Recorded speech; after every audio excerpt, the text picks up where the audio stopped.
Chance, ঋতুপর্ণার shot, Bangladesh ফিরল ম্যাচে। ঋতুর গোলের পর কিছুটা স্বস্তি ফিরে এলো। নারী সাফে বাংলাদেশের হ্যাটট্রিক শিরোপা জয়ের স্বপ্নটা উকি দিল, কিন্তু দ্বিতীয়ার্ধ শুরু হতেই সব শেষ।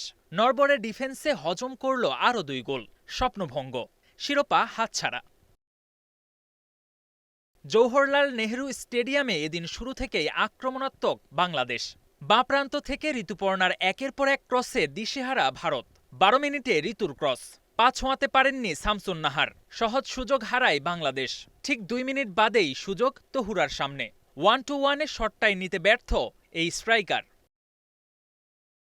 বাংলাদেশ যখন একের পর এক আক্রমণ সানিয়েও গোল আদায় করতে ব্যর্থ, তখন কপাল জোরে এগিয়ে যায় ভারত। 42 মিনিটে পিয়ারির করা শটে সুরভির ব্লক, বলের গতিপথ বদলে গোলরক্ষক মিলির মাথার ওপর দিয়ে জড়ায় জালে। লিড পায় ভারত, তবে গোলের আনন্দ বেশিক্ষণ উপভোগ করতে দেননি ঋতুপর্ণা। প্রথমার্ধের অতিরিক্ত সময়ে বাঁ প্রান্ত দিয়ে বক্সে ঢুকে ঋতুর কোনাকুনি শট, গোল। 1-1 সমতায় বিরতিতে বাংলাদেশ। দ্বিতীয়ার্ধে ভিন্নরূপে স্বাগতিকেরা। খেলা বুঝে ওঠার আগেই ভারতের আঘাত। 48 সেকেন্ডেই সানফিদার গোলে আবার পিছিয়ে পড়ে বাংলাদেশ।